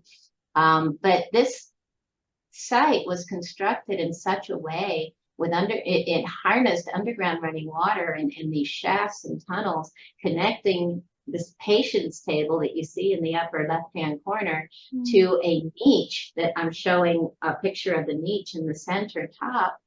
And you can see it's corbelled for sound, and the physician, the Imhotep, you know, the adept would put his head into the niche, which would be connected to the patient's table, and he would be able to see the energetic matrix of the body and be able to tone the frequency or send the color or whatever frequency that he knew would unblock the blockage within the patient's body that caused the disease. Wow. And this is only one aspect of it. There's another place where you actually get to, you know, spontaneous healing is fabulous, but if you don't change what's causing the disease within, you know, that they had a place where you can see where you're out of balance so that you can help to restore your own balance within in order to maintain that healing. So yeah, just amazing what was capable here. Well, and do you still feel that it has a healing function when you go there? Oh, I could tell you stories. Yes. I'm looking forward to hearing some stories. When you put your head in that niche, it's mind blowing because, you know, oftentimes on the tours, we get a lot of people that come and they already know a lot and they're excited to experience it. And then we get some drag-alongs, you know, husbands or wives that really didn't know so much. And they're kind of, you know, maybe not so much. They put their head in this niche. You cannot help but feel what you hear, you feel, you're actually hearing, in my opinion, the heartbeat of the earth, because I put my head in and I hear this pum, pum, pum. And this is what people also have. The first time I did it, I put my head in and I was so disappointed because I thought there was a big plane going over above, or, you know, somebody was riding a motorcycle, or it was just such a powerful frequency. And when I came out, it was like, no, there's no plane. There's no motorcycles around here. And so you go back in and it's like, wow. And they have 3 or 4 niches that are still active. They used to have 11 patients' tables. And there's just so much about the site that is spectacular. And yes, yeah, hopefully if there's not a lot of people there, we get to play with that and experience the site. Oh, that's exciting. So yeah, it's everywhere we go. There's just something spectacular. And, my whole thing is, this interactive experience we have is life-changing. Every chamber in the pyramid, this is a quote from Hakim, every chamber within the pyramid has a specific harmonic, replicating the harmonics of the cavities of the human body. Sound healing techniques were used to restore the patient's body to the correct harmonics. So, and each temple was also tuned to a different frequency that would awaken senses, latent senses that we forgot we had. We had the ability to feel the subtle energies that are, everything in our environment is emitting. So yes, so many different experiences. Yeah, which is what makes it such a holistic and, wonderful tour. I'm just getting more and more excited as you talk. Well, it's why, I've been here 15 years and I do several tours a year, and every one I look forward to and, very passionate about it. You don't get tired of it because it is such an amazing, and every time we go, we learn more things, we see more things. And then the group we're with, they all come with their own energy and their own ability to spot things. And suddenly, somebody's like, hey, Patricia, come over here. And I'm seeing something entirely new. So, and I've spent so much time in the temples. So yeah, every experience, every tour is just unique and fantastic. And on every tour, the group makes, there's a magic to every group where they make things happen that we haven't done before. So yeah, this is Luxor Temple. We're going to be going there at night and on a full moon. So I dug up a full moon picture. Love it. So yeah, it really is exceptional, especially this temple, to be there with this light of the moon above us. It's a wonderful temple. There is a portal in this temple that I take people to, and I tell everybody to act like a tourist because, of course, the guards don't like you meditating and doing things at the site. We have our ways. We have our ways of making time in special chambers for meditation and things. But the big public sites like this, it's a little more difficult. But the portal there, you cannot help but feel the energy. And it's a place, I believe, where there's 2 channels of water. It's right next to the Nile running underneath. Mm. And this is Abydos. The spectacular, you still see the color that they painted is still there. They never restore the temples by painting over it, or, they will use chemicals to bring out the original color, but they don't paint over it. They don't repaint. Right. And, yeah, there's just, again, I could talk for hours about everything we're going to see, but we don't have the time. That's what we're going to do on the tour, isn't it? So. Exactly. This is the Osirian, and you can get an idea of how megalithic it is. So we're definitely a couple levels, below the Seti I temple. And I've been lucky to be part of a team of people researching it. They've studied the water and done the surveys, the subterranean surveys. It's really sitting over a pocket of what I would call primordial water. It's water that doesn't move. And these are some of the most powerful places on Earth. There's also different sources of water. This particular structure was normally underwater for a good part of every year when the floods came. We still, even though the dams are there, we still get floods. But they pumped all the water out so people can go down. But that's not open to the public. So this is the place that we'll have 2 hours of private time. And it really is exceptional. There's also like a tunnel. It's a little more modern, but it has some really wonderful texts. So Book of the Caverns and things like that. So lots of things to do when we're down here. But the structure goes way down underneath our feet, and it represents a place of, I'll just hint at it, resurrection. Right. And this is Dendera. And I show the slide on the right because this is the gateway that you'll go through before we enter the courtyard outside the temple. And when you look up, it's the only place in Egypt that you see the underbelly of the winged scarab. And Hakim said that this meant that you're entering a place that holds all the secrets to the mysteries of the universe. And when I heard that many, many years ago, that piqued my interest. And I probably have spent more time inside Dendera than any other temple. I and a colleague of mine go there, and we'll go 2 or 3 days in a row and just spend hours looking at documenting things and studying things. There's just so much within this structure. And of course, the image on the left is Hathor. This would have been the top of a pillar representing the 4 faces of the cosmos, because every side would have a face of Hathor. And it's a cow face. People say it's the uterus. The temple itself is the womb of time, without a doubt. That's so fascinating. Could you just go back real quick?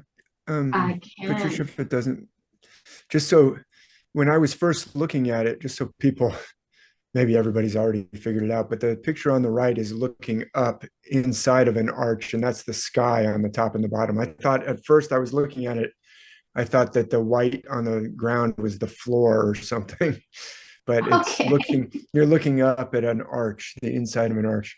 I just say that for anyone else. Anyone else who was wondering. Maybe I'm the only one. Thank you for that. I forgot to mention it's the underside of the gate. That's awesome. That is beautiful. Isn't that incredible? Really, really, really incredible. And this is the famous, have you heard of this? The light bulb in the crypt? I have actually, but I don't know anything about it, but I've seen this image before. So fill us in.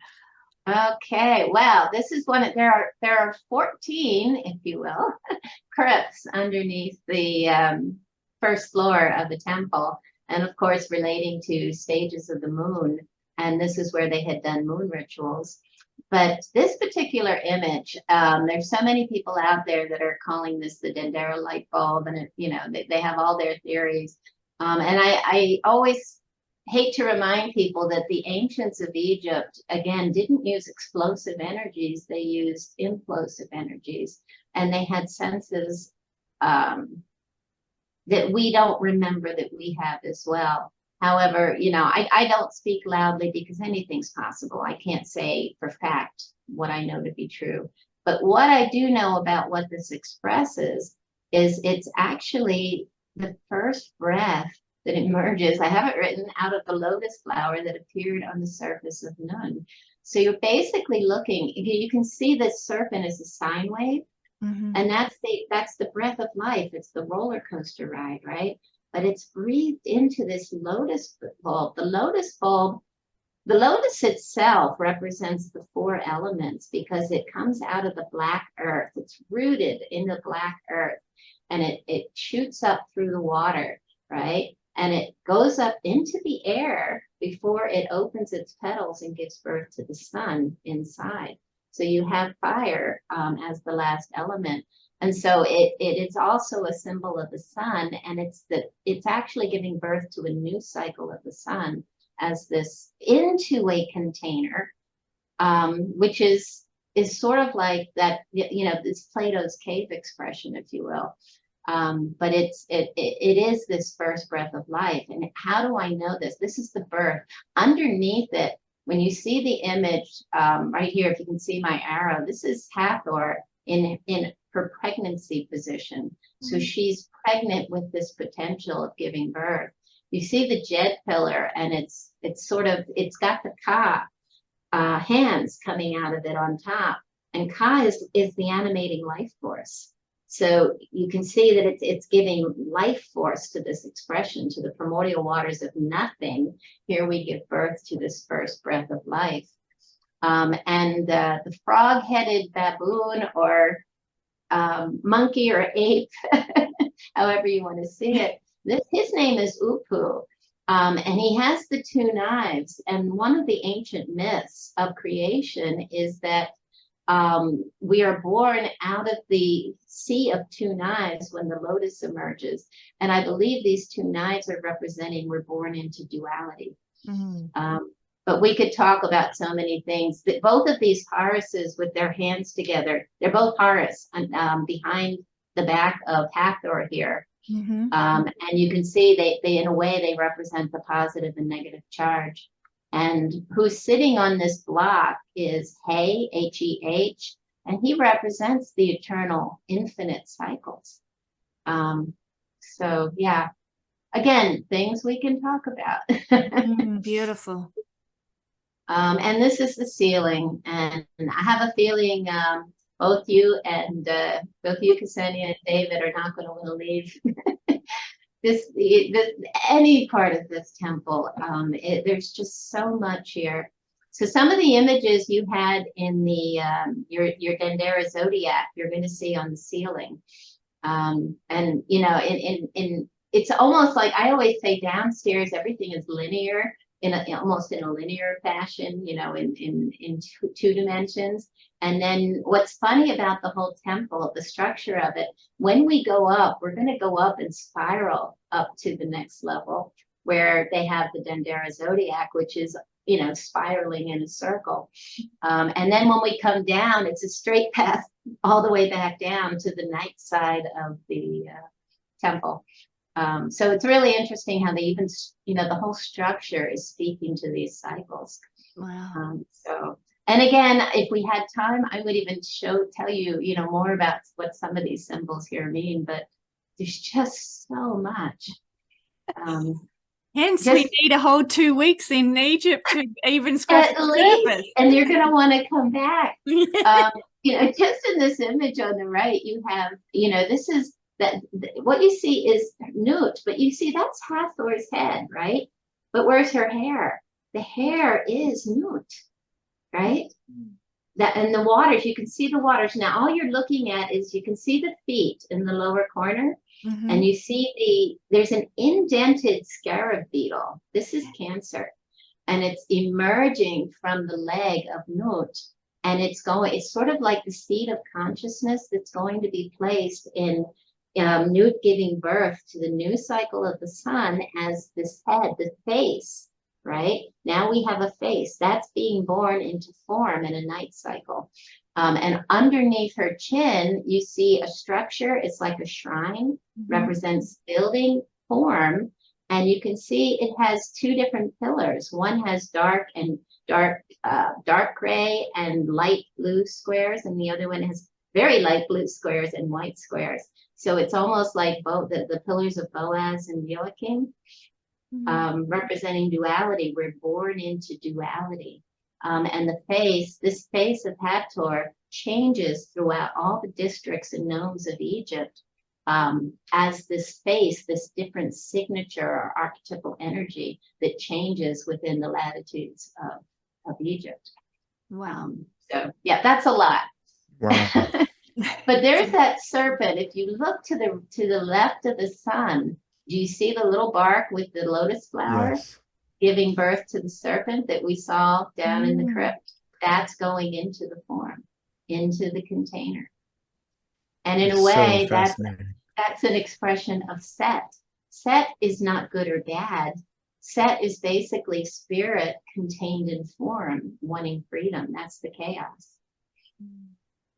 Amazing. Wow. This should look familiar. It does. All right. That's fabulous. So yeah, and I'll also have a different way of expressing. I loved everything that you said, David. And then there's so much more we can discuss. And I know I already learned so much from both of you. So when you discuss these things, you grow the knowledge. So we're going to have fun with that. And another exciting thing about this tour, and I should go faster, I'm really sorry, is Esna. We're going to go to Esna. And Esna is a wonderful temple dedicated to Khnum. And this temple was all black with soot for years and years. And they literally have just completed cleaning the ceiling. And I took this picture when they'd only just cleaned a section, like a little part of it. And I love this because it expresses the cycles of the moon, right? The waxing and waning moon, Yes. with the fractions of the eye. And it's actually showing us, and I am going to bring this to CPAC, but they're showing us how consciousness devolves, right? And then how it grows again back into its fullness. It waxes into fullness. And you see, I have it in the red circle, you see this wonderful image of Toad representing consciousness, right? He's sitting in his power and holding this eye, which is the expression of our perception of reality in its fullest, full moon expression. And so the eye is the full moon, Patricia, and the no eye is the new moon? Exactly, exactly. Isn't that amazing? Beautiful. And so many other ways and things I could say about this, but it really is amazing. And even if you look at the bottom at this first image, you see an image of basically Osiris, and he's mummified, right? He's all wrapped up. But as you go further, you come into this fuller expression, and it is the hero's journey. And Osiris is basically the hero that takes the first step into form, and he becomes mummified, which is wrapped in his own wings. And then Horus, whose original ancient Egyptian name was Hebrew, is the hero that ascends as the sun, the new sun or the new cycle. Wow. This is also at Esna. And again, you can just see the beautiful detail. This is way, way up on the ceiling. But if you have a good camera, you can get some of these in. Yeah. More images, just incredible imagery. Yeah. Look at that snake. I knew you were going to like that. I almost said it earlier, but there it is again. So I had to blurt it out. Look at that serpent. Yep, for sure. And I love this up here where you see the crocodile coming out from the rear of the lion and the lion.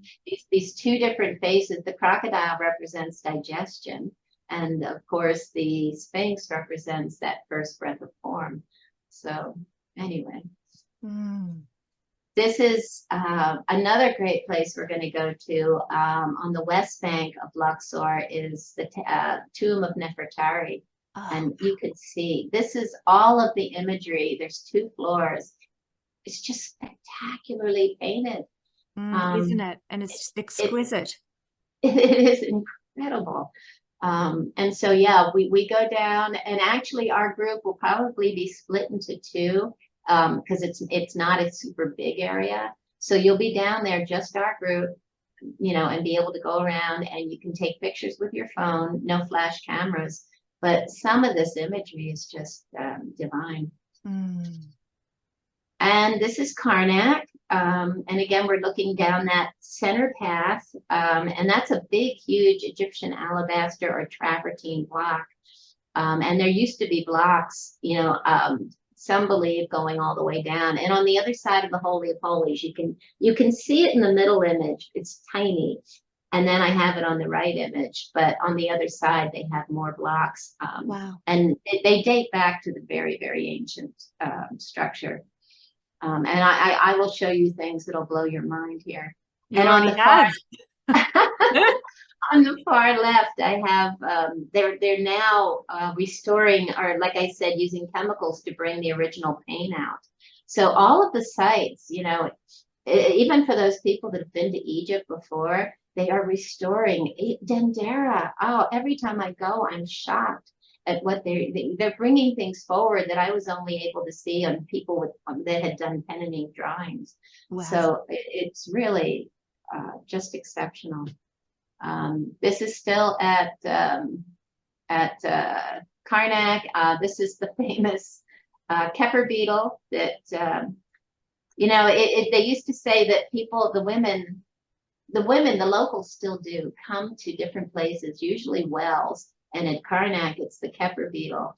And if they walk around the Kepler beetle 7 times counterclockwise, they believe that it will help, the energy will help them to become pregnant. But I always tell my groups that it's pregnant with potentials. It's sort of like, putting it out there, what you want to create for yourself. And you can become pregnant with anything. Oh, So I love it. It's a fun experience. Mm.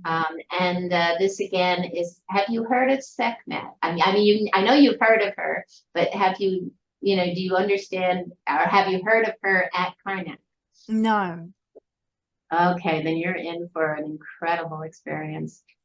Sometimes people will say this is the most spectacular magical experience they've had on the whole tour. If you look at the picture, and pictures do not do it justice, on the right, they had the ability, and Chris Dunn speaks to this eloquently on how they were able to create in 3 dimensions, what we can't even do in 2 dimensions today. I'm an artist, and to do something with perfect, geometry and synchronicity of features is so difficult on paper, on canvas board. But can you imagine doing it in a statue? And they had the ability to create. Again, they're in this groove, this creative, they're connected to the forces of nature and able. This statue is ancient. She's made of a very special kind of granite.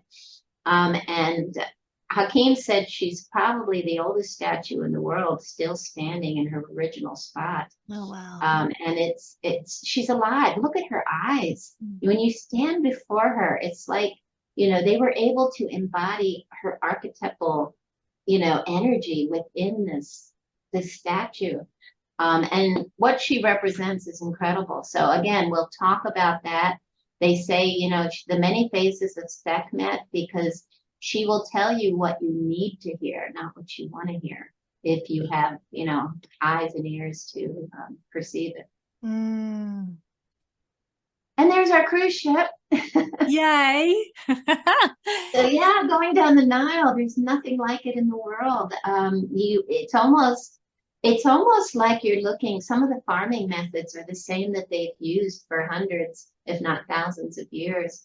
They are becoming more and more modern, but you can still see some of the old ways, and it's so surreal to just drift down the Nile. And this is a wonderful cruise. The food is spectacular. Everything, we're going to be treated like kings and queens.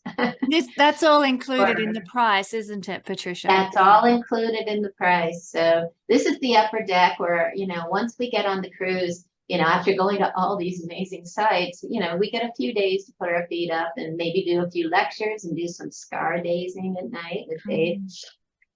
So the upper deck has a small pool and lounge chairs, and then a place where you can sit. Looks like it's set up for a meal. Sometimes they'll do a barbecue up on the top deck. But it's really a really nice boat. Beautiful.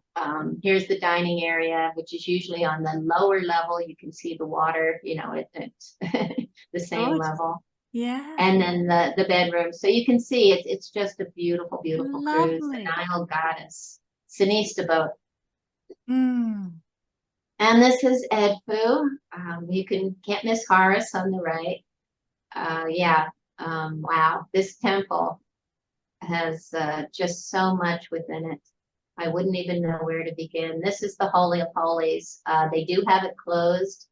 I've been lucky to get in when there were no tourists. I've been lucky to be here when I've been here, because most of the time there have been very few tourists here. I've had the sites to myself, Karnak and Philae, to just wander and and study and enjoy the powerful energies. But there is so much within this temple that we can talk about. That shrine in the back is supposedly from Nectaneba's time, one of the latest dynasties, like the 30th dynasty. But it's only the writings that say that. The shrine itself is made with incredible precision. It's very ancient.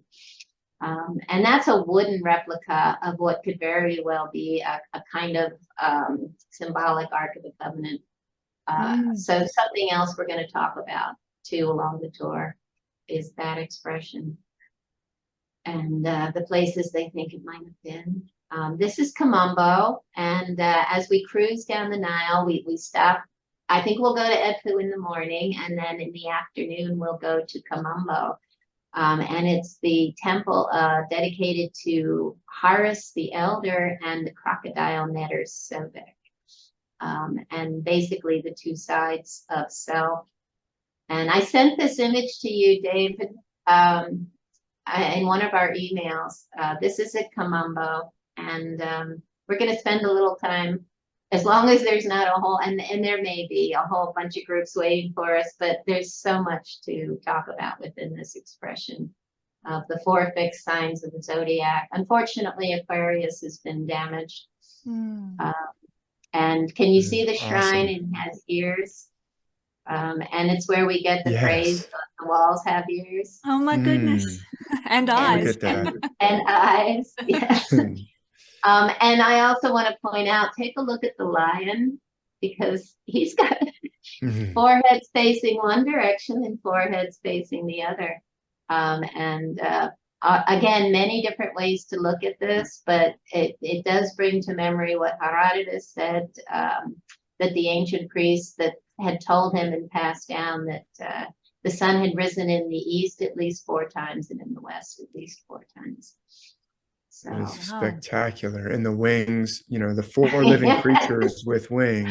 That's it. Is found in the vision of Ezekiel and Revelation. I've already seen so many things that I can't wait to talk about when we get there. Patricia, this is just terrific. This is I'm learning so much from the presentation. Yeah. I just, we are going to have so much fun. This is a nilometer at Kamambo, and I love how it spirals down. And I give you, I'm showing you the basically the footprint of it as it even goes into the ground, because this nilometer has many functions. One, they used it to see how great the Nile flood would be, so that they knew agriculturally how much they could charge the people in taxes, right? So they could judge, is it going to be a great flood? Is it going to be a small flood? But it also was known, and several people taught this, including Hakim, that it was known as the crocodile pit, and it was used because the site of Kamambo was used for rituals to overcome fear and anger. And this is part of the process of transmuting your inner polarity. Wow. And so there would have been crocodiles in the well, and the initiates would have to jump into the well. And I'll tell some stories, but and find their way out. One, of course, there are different ways out. One path will lead up to what is now what became a Roman bath. They called it Cleopatra's bath, actually. The other one leads to a small well, and of course there was a path out to the Nile River. So interesting. Oh, and scary. Exactly. Well, what they didn't know is the priests would feed the crocodiles, and they didn't eat. You know, I think they only ate for a certain amount of time, and then they didn't eat. But maybe the initiates didn't know that. Yeah, there's always little tidbits around this. There's also a rebirthing chamber there, so there's just so much. That's why every site is just spectacular. And this is taken at Aswan, and everything, we go by water just about everywhere in Aswan. To Elephantine is an island, and we'll actually drive to Philae and then get on a boat, because Philae is on an island. They actually had to move that entire temple when they built the high dam. Everyone will have the option of going on a early morning trip to Abu Simbel. But if you feel a connection to this site, I always did. So my first trip to Egypt, I definitely went to this site. I've been many times now. It is spectacular. On the left is a temple dedicated to Ramses II. On the right is to his wife, Nefertari, his favorite wife, consort. But what's spectacular too is it was aligned to a sunrise on October 22nd and February 22nd. And, you know, I'm not going to talk about that now, but they had to move when they built the high dam and built Lake Nasser, which created Lake Nasser. They had to move this entire structure, you know, basically brick by brick up, and they actually built up that little mound, or, you know, to stick the structure in, and they still were able to retain the alignment. Goodness. So yeah, Incredible. really. Yeah, definitely. This is Elephantine Island. So much here too.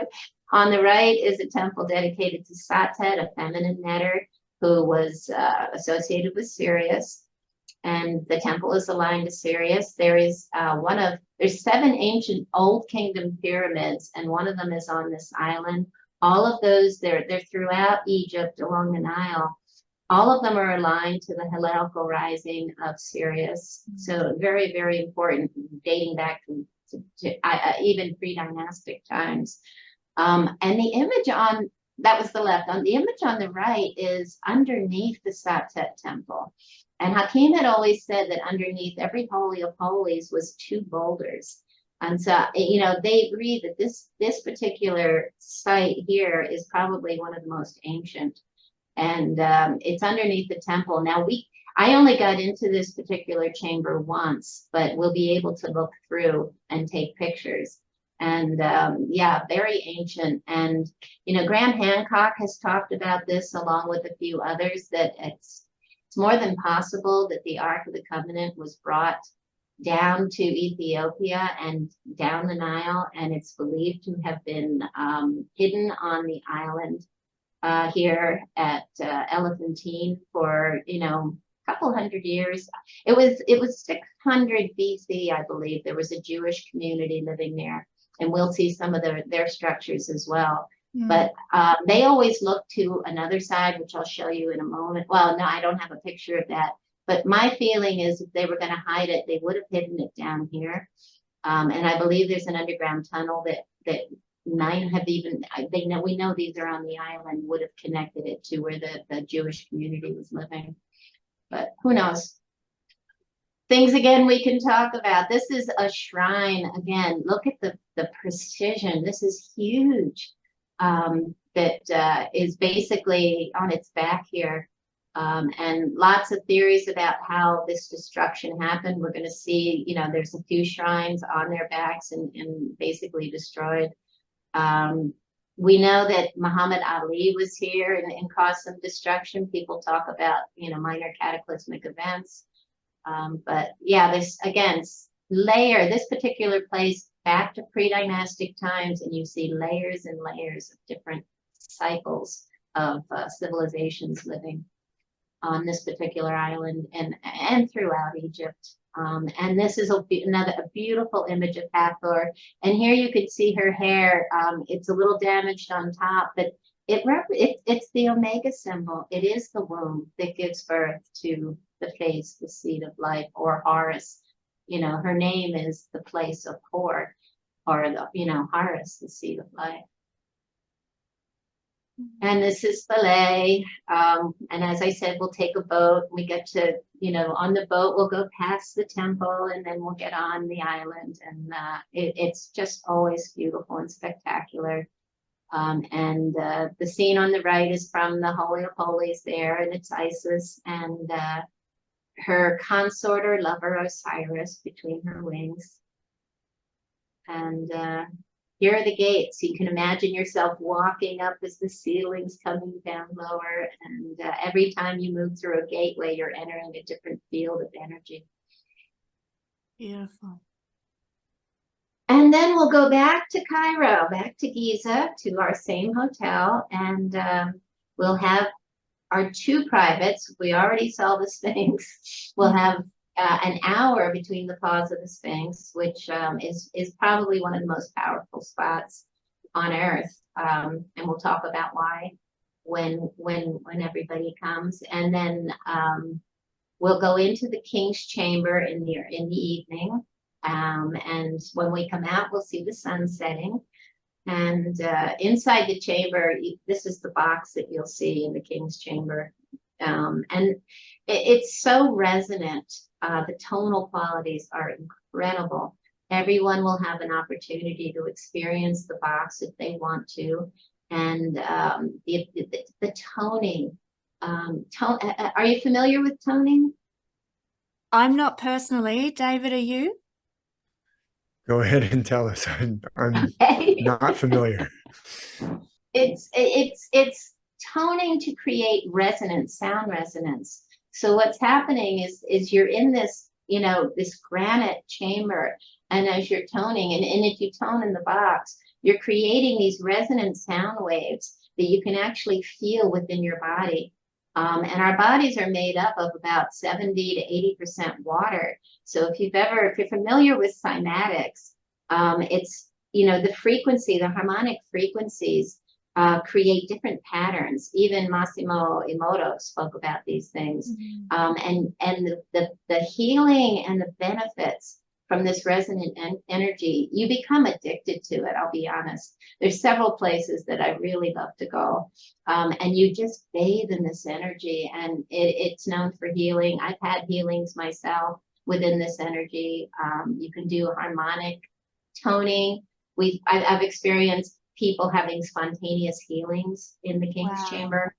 And even people that go in and they have these moments where they sort of feel like they left their body, and they come back, and they might have had writer's block, and they come out and they sit down and write their book. It's that kind of energy. It's that place between the worlds. So all of these things, I can't promise that's going to happen to you, but these things have happened in these locations. And then for those of you who want a desert experience, David and Kesenya, and I hope to come. I can't commit right now, but they will definitely be taking you on a safari to the desert. The oasis of Baharea, and they have the white desert. You'll be in the black desert. There's so many things you'll experience. Hot springs. And the stars at night. And this is the place where you're so far from civilization that you'll be able to see the stars in all their glory. The dance of the stars, the Milky Way. You'll see all the satellites going above. But it's spectacular. And to be there with David will just be magical. And I'm showing the crystals because you'll go to a place. They have the place all the tourists go, called Crystal Mountain. But my one of my tour managers, well, you'll meet him. His name is Mo. He's fantastic. He used to live out there, and he knows some really great, wonderful places. He'll take you into a crystal cave, or there's just so many amazing things. Campfire at night. And you'll stay at a hotel because in November it's very cold. Okay, good to know. It's not a 5-star, but it has everything you need, and they have a beautiful breakfast buffet the next morning. But you'll be out in the stars, and then they'll drive you back by jeeps. Everyone will go in jeeps, big 4-wheelers, and you'll just and the hot springs and everything that you experience is just magical. Looks very meditative with the crystals. Yes. And the dry desert air, and it'd be just beautiful. It truly is. I've been several times, and it really is magical, every aspect of it. And sometimes it'll just be fun. When you do the, I don't know what they call it, when they take the jeeps up the sand dunes and come down. That does sound like fun. But they know what they're doing. That's the best part. A little adrenaline rush here and there, but good to end things on a big high like that with exactly. And I'll end this with something that Hakim used to say, which he would ask us to say for ourselves, which was yakini, yakini. And he'd get this beautiful little grin and twinkle in his eye. And He said, you know, may you be protected by the power of your positive essence. And it's sort of like saying, you know, when you say this, you're saying, I can speak my truth because I know it to be true. And it's giving us the freedom of expression. And I really love this, and I've never forgotten it. And I love this quote by Osho: come out of the masses, stand alone like a lion, and live your life according to your own life. That is exquisite. I love that. That's so beautiful. And very astrologically attuned, that statement by Osho too, because it is a very, the constellation of Leo in astrology is a very independent type of energy. So very sure of itself, very confident, very much living according to yourself and your own inner guidance and creativity. It's beautiful. Beautiful. What a lovely way to end. Thank you. Exactly. And I loved your the picture that you have on your website. So I stole it, if you don't mind. You are more than welcome. I can send you a high-res copy if you want. But it is beautiful. Look at us all there. Exactly. And I have all the websites there. If people want to find information on the tour, I know that Kesenya has it up. It's on Horus Rising, which is very easy, horusrising.com. And there's a link to the tour and everything that you need. You click on a link to fill in a registration form. There's a drop-down menu. Just pick stars over Egypt. If you want to come onto the White Desert Tour, I wouldn't miss it if you're coming all the way to Egypt. Click on that one. You have to register for both. And then my administrative manager or myself will respond to you and give you all the details once we receive your registration form. Beautiful. Patricia, thank you. That presentation was mind-blowing. I am beyond excited. Thank you so much for sharing all of that with us. And well, then my mission is complete. No, that's just wonderful. And I know that all my regular viewers are going to want to join me and obviously Patricia and David there in Egypt. So can I just ask you to stop share for a second, Patricia, and we might wrap things up here. Thank you. Well, thank you everybody for joining us for this fabulous journey into mythology, mysticism and ancient knowledge and astrology pertaining to ancient Egypt. Does anyone else want to just conclude with a couple of concluding thoughts before we sign off? Dave, did you have anything you wanted to share?